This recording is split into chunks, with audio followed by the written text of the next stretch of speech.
Greetings, dear ones. I'm Kryon of Magnetic Service. And the message to follow is exactly what my partner thought it would be. There is a protocol that I work with, if you can even call me and I. And that protocol is with my partner, where he gets the opportunity to enhance a message that he hears for the first time in one place. And he would be hesitant to ever repeat a channeling. Hesitant if he heard it coming again in the way that it had been given before, because in his mind it always has to be original. And so in order to enhance the instructions for him, we stop the recorder the first time around. And now we give the message again. And those who have heard the message that are hearing this one will recognize it. The structure is the same. The verbiage, very similar. Dear human beings, you want to singularize everything that is. You have a tendency to take that which you are in your dimensionality and place it upon God. And it's not surprising, and there's no judgment. It's all you have, and your reality is your reality. And therefore, you place upon God that which you know, not that which you don't know. But now it is up to me to give this explanation to you, again, about the human soul, which is not really human at all. Let me state this, that the creative source of the universe always was and always will be. That which you call the creative source, which you have labeled God, or which you have labeled Spirit, is what we are talking about now. And you might say that it is comprised of pieces of all that is. And you'd be right. And even before this universe existed, it was there. It is responsible for all that exists anywhere, including the universes that existed that are before yours and coexistent with yours now, that you know nothing about. This is the creative source. And that particular source that you call God has a soup of energy that is what you would best call a quantum soup. It is beyond your physics. It is beyond quantum physics. It is in a realm all by itself, which is God. It is spectacular and beautiful. And you were there. You were there because you, the very core of you, is part of God. I want you to really get this straight. Can you imagine being here? Literally and able to see any part of your beautiful universe, the very creation itself, to exist in front of a supernova and watch it work and explode, and the light that existed from it, all knowing it was part of natural physics, part of the creating process, the cycles of energy. There would be no harm come to you. You would be able to see and hear everything that is seeable or hearable in any dimension that exists. Your senses would be so grand and so great, you would know of things in great distances, as though they were happening all at once around you, and you would be able to separate anything, no matter where it was, and even hold an image of it. The creative source is that way. Everything that you can imagine, which is God, is bigger than you can imagine. And you were there. We only have the word you. And I'm not talking about the human you. And you know that. You are part of me. I am part of you. This is the hardest thing we will ever teach. We'll continue to teach it. The linear mind doesn't understand it. And that is also on purpose. If you could see who you were, you wouldn't stick around being who you are. It's hidden from you. Some of the teaching in the New Energy is an expansive consciousness where you are seeing more of who you are. And in that expansive consciousness, it's not just about discovery of a new biology or new inventions. It's a realization of the who when it comes to that which is in you. Imbued in every piece, every molecule of DNA, imbued in there is the Creator. It's in a way you cannot itemize, and you cannot count it. And neither can you count souls on the planet, because they're not singular. The soup, which is God, becomes your soul. And this is the hard part. And before I'm done today, if you think this is confusing, just wait. Because what I have to reveal is not something that you can cognize easily. And it's not something that you are really ready to understand fully. But I want to tell you, even in your confusion, I want you to see the grandness of what is here. The grand thing is that you are part of the creative source. When the restraints of humanism are lifted from you, dear human being, you are God. And you are not a part of God. You are God. Because the soup of God does not compartmentalize itself and slip into human bodies with names and personalities. And that is what I want to tell you. Number one, the souls that are in you are not singular, they are part of the whole. That's easy to say, but hard to grasp. When you look at another human being and you give them the honoring of greeting the God inside, which you have often said, namaste.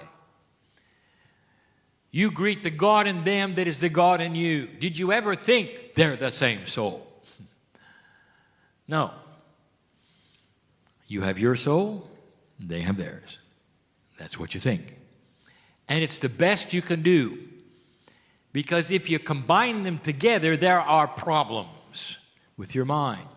The mind that is linear and wants your soul to be yours alone will keep you from understanding this message. And what I'm going to tell you is that when you cross the bridge of understanding, you'll understand that it amplifies things. It does not change them and subtract in their magnificence. There is no such thing as a singular soul. It is always connected to the whole. The soup of God is always in a soup. You might call it a collective if you wish, and it does not separate itself. Pieces and parts of it, if you wish to call it that, inhabit the human body and consciousness, and you identify it as your soul. My partner's teaching this year will be about the 9 attributes of the human being, and 3 of those are the soul group. And he talks about the core. And that is what you feel when you get into a deep meditative state. You touch the core, and you think it's you. It isn't. It's everybody. And that's why it is so magnificent. I don't want you to think this is a foreign entity inside you. It is you. But you are God. The only linear thing is that humans live in 3D and never see the connection. And here's what it means. Now, my partner, we're going to be more succinct this time than we were last, and we will not break out into other teachings as we did before. I'm speaking to my partner who sits in the chair about what is coming that might be different than what was given before. I'm going to break some paradigms that you've been taught. The human soul is creator. It does not belong to humans. It is part of creation that is in you. Therefore, there's no such thing as a soul in a learning capacity. Souls don't learn. Humans do. And yet you are told sometimes that they are specific groups of souls, and that some are more, what you'd say, wise than others. My partner uses the word old soul. You're all old. It's just that some of you have been humans longer than others. Old soul doesn't even make sense, because there is no time of a soul. Always was, always will be. Part of God. And then that is not a correct label, old soul. But humans will continue to use it because it means something different than what it is. There's no such thing as souls that are in a learning capacity to be better souls, going to some place else where they would be graduate souls. This is all in the purview of the mind of the human being who is attached to human things. Humans learn. Humans graduate. Human moves from one level to another. Souls do not, dear one. And so get used to this. What if I told you?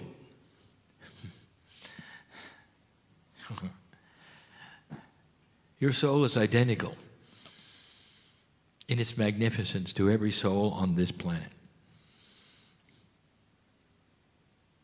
What's the worst human being you could think of? In history, alive now, worst one has the same soul you do. And what should that tell you about free choice? It tells you that this specific, magnificent piece of God is available at full strength, really, to any human by free choice who wishes to look there. We gave you a channel once before that said what the rules were of spirit was that we cannot intervene with free choice.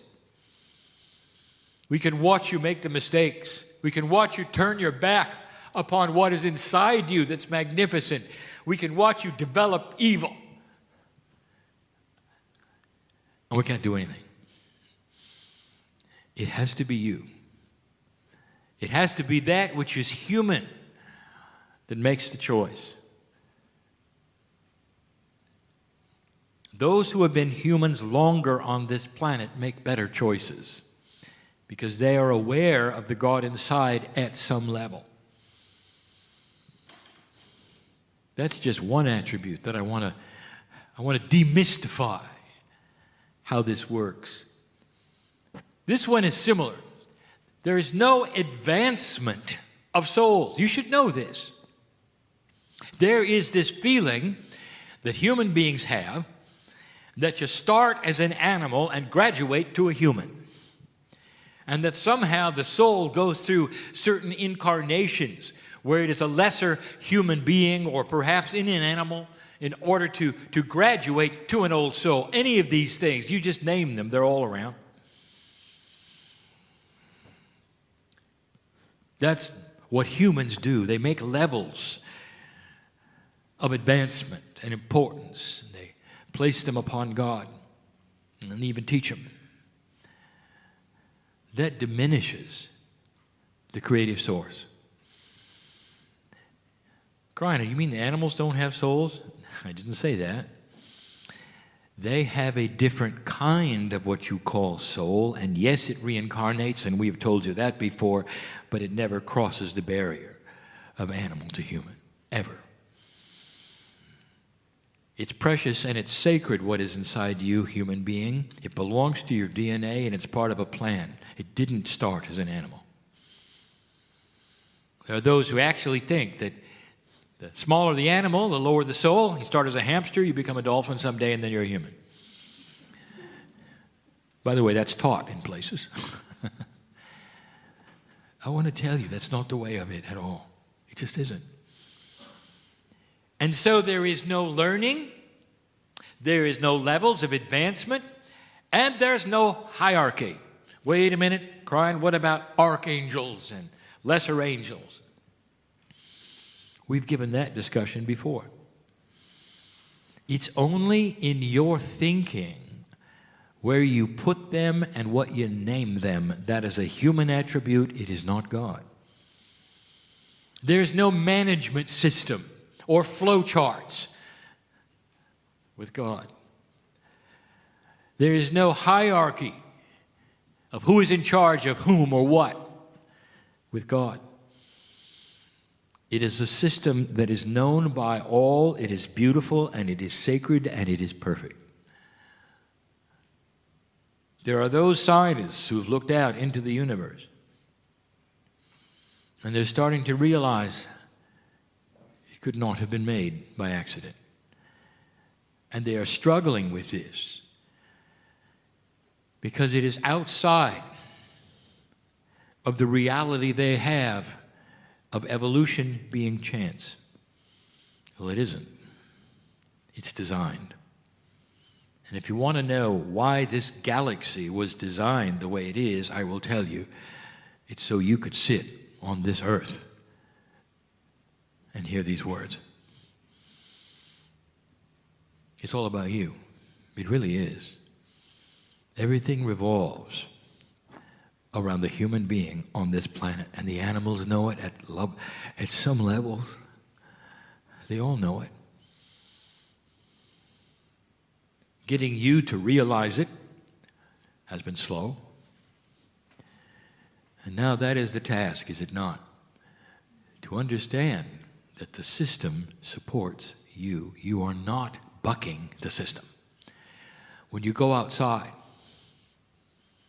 and you look at the things you don't think you can control, the things that happen to you, the weather, and all the things that you say you're just bounced around from place to place, all of them are invitations for you to change.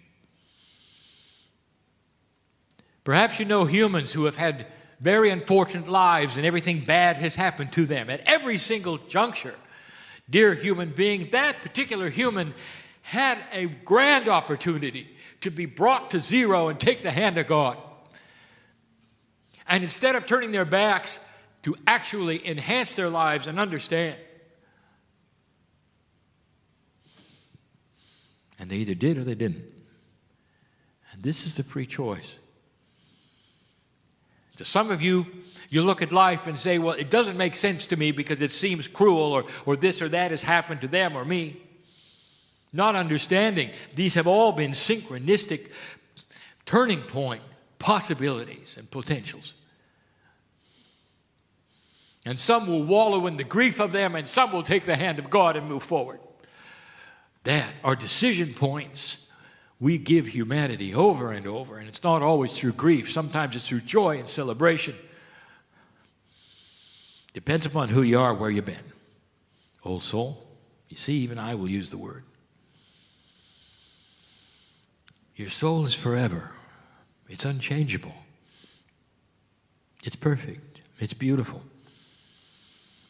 What do you call it? Your higher self. That's a good one. That is the self that vibrates higher than you do. The part of God. But you still want it to have your name, don't you? Did you know that the soul has no personality? There's no attributes of humanism at all in the soul. Oh, if I could really give you the picture.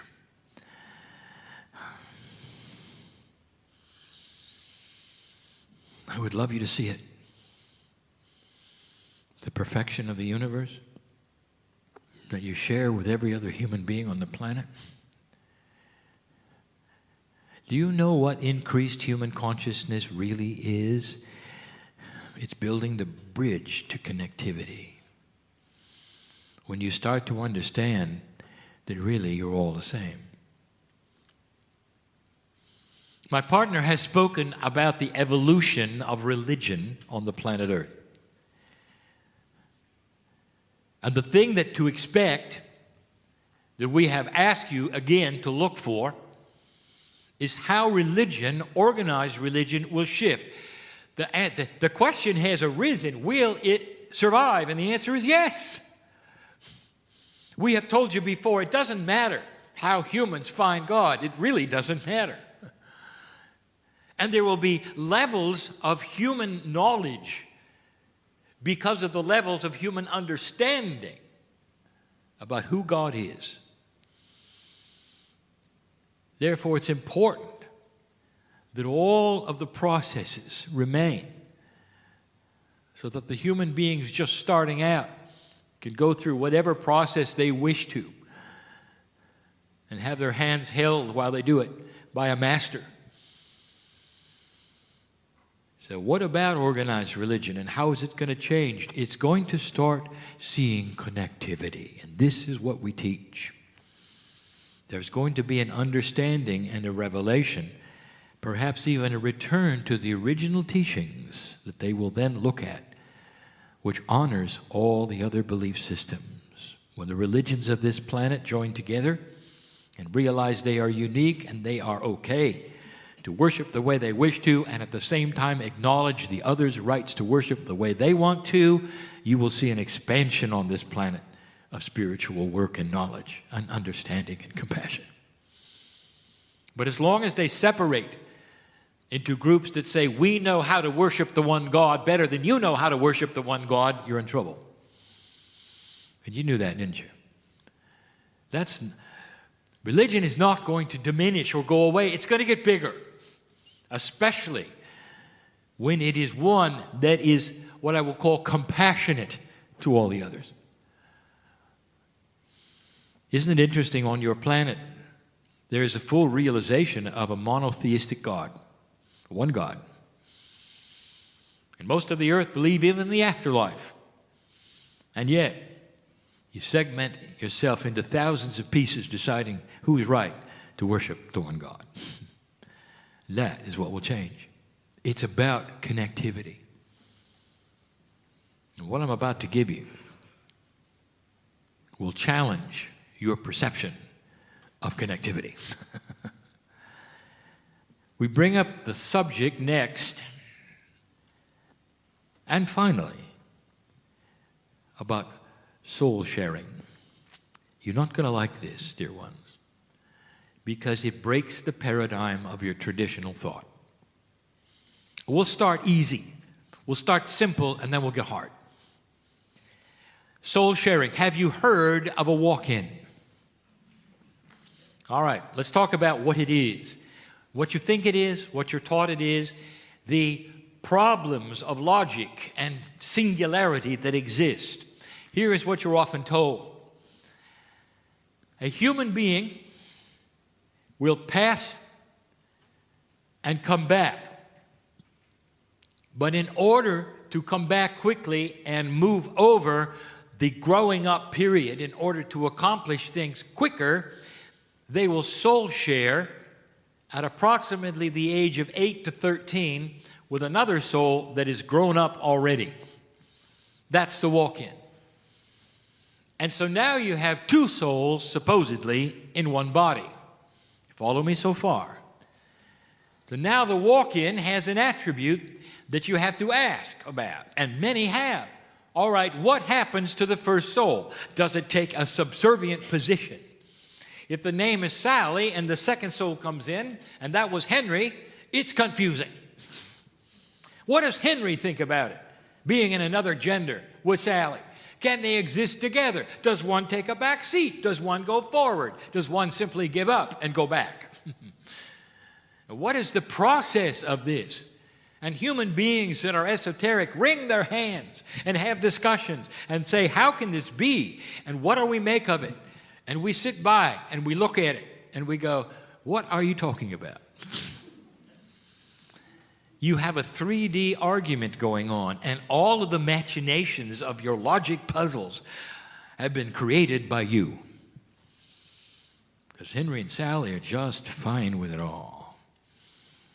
You see, what you don't know and what you haven't figured out, there aren't two souls in that body. There's just one called God. The Henry and the Sally, that's what you made of it. One soul joining another and soul sharing is like God with God. It's you with you. You just got bigger. There will be arguments. Well, what attributes of the Akash belong to Sally? And what attributes of the Akash belong to Henry? What if I told you they combined them? What if I told you things just got bigger with the walk-in? Would that be all right? What if I told you the whole purpose of the walk-in is combined Akash? So that the experiences of many lifetimes, apart from what you think is singular in your past lives, can combine into another human being as one. Now that's confusing. You see, it's bigger than you think. There are no puzzles to figure out with the majesty of God. A walk-in, it's very common, especially with an old soul passing and coming back quickly into one who has already grown. It is a system of benevolence, of understanding, a fast-tracking system that allows things to happen better than they would have otherwise and taking less time. And by the way, it's often in a family. Now, this is going to get worse if you're confused already. The next subject, soulmates. It's not what you think. One person meets another person, and they have a connection. And it doesn't matter. It's outside of romance, although that's there too, to really confuse things. It may be a past life as a brother, sister, mother, dad, but they know the person. They think like the person. They can have conversations and looking in each other's eyes and just being amazed. They must have spent lifetimes together in order to have this similarity of thought and thinking, of ideas, passions. There's an attraction to be with that person. Just stay with that person. Because they represent something that is so special, and you call it soulmate. Let me tell you. What if I told you you just met yourself? I told you it'd get spooky. What if soul sharing is something where you met a piece of yourself in another human being? And if I told you that, will you walk out of the room and say, this is not for me, this can't be for me? I want to tell you, I want you to use your discernment. If God is not singular, and you are a piece of the whole, and everybody is in you, and you are in everybody else, why is that so spooky? That you would see a piece of yourself in another human being, because that's the way soul sharing works. It's hard to describe, because you want to singularize it. Instead of seeing the glory of God in that person, you're seeing you in them. Because you have been together in one human body in the past. That's what a soulmate is. No wonder you're attracted to them. And they're attracted to you. Soul sharing cannot be explained satisfactorily to any single-digit dimensional human being. And everything that I'm doing now will simply complicate it. Let me tell you the most complicated one. And then I want to give you an example. And after that, we'll close. I have told you that there is a system of reincarnation that honors the family. And that at the very least, the system has one generation skipped for reincarnation within a family. Most of the time, it's 2 generations, but often it's every other generation. And this allows for new souls coming in to learn and for old souls to be their children and their parents, if you see what I'm saying, and vice versa. It mixes it up, and it's helpful for both. For instance, old soul, your children are probably not, but your grandchildren are. You see where this is going? Skipping every other generation. And you know this is true. For in a generality, we will say, you know your children best, but when your grandchildren came in, you saw something in them that you recognized. Now, I want to make this so clear, and I cannot. This is very, very understandable to you, and it's fine as long as the grandparents are dead. But if they're alive, now there's a problem. Because I've just told you that your grandchildren could be you. What do you think of that? You look in their eyes and you know what's in there, don't you? There's a connection and they're on to you. They know that you're going to give them everything they want. Because they are you and you are them. The peace of God you have shared is not a singular soul with your name on it or their name on it. Pieces of you are in them. And it's not just chemistry. We'll talk about that tomorrow night. To complicate all of this, I'll talk about inheritance that is different between akashic and chemical. Really, to mix it all up. So who are you? Who are you? Is it possible? The more you get to know each other, the more you see the same God in all of you. The connectivity is what solves the problems of human variety, of you not getting along. There'll come a day, dear ones, if you follow the same progressions of those before you on other planets who have gone through this before, there'll come a time when you acknowledge the similar God in all of you first, and then the personality differences second. This is a secret to peace on earth. Looking at the other one and knowing their desires are the same as yours. That it's compassion,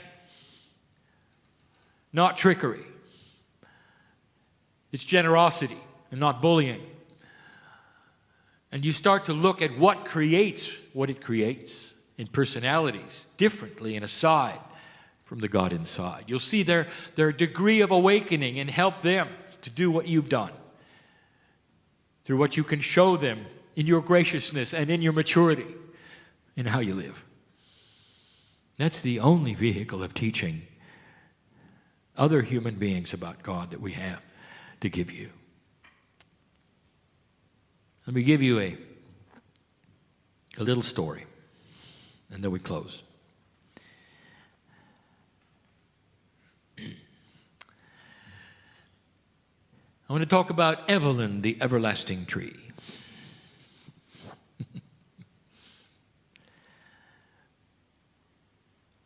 You know, parables don't make a lot of sense.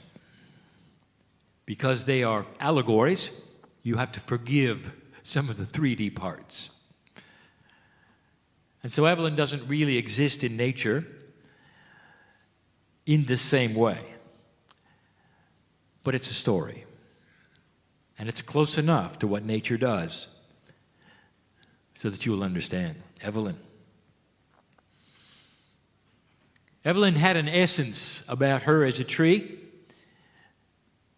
The essence of Gaia was there, and she knew she was Evelyn. She had the consciousness of a grand plant that she was. Her purpose, her sole purpose, was to grow as much as she could and to give oxygen to the planet for humanity. Evelyn put down roots, as trees do as they grow, and she could feel her roots go down. And they would then absorb those things which she needed for her growth. The resources of the dirt of the earth were in her roots, and she grew taller. As she grew taller, her roots then spread out more in order to anchor the size that she was and the majesty she represented in her forest. Now, Evelyn wasn't really aware of all of the roots. There were so many of them over time. But one in particular found its way back to the surface,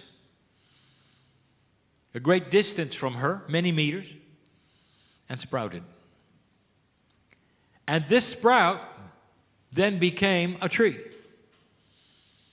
And this little sprout started growing just like Evelyn had, and it had a name,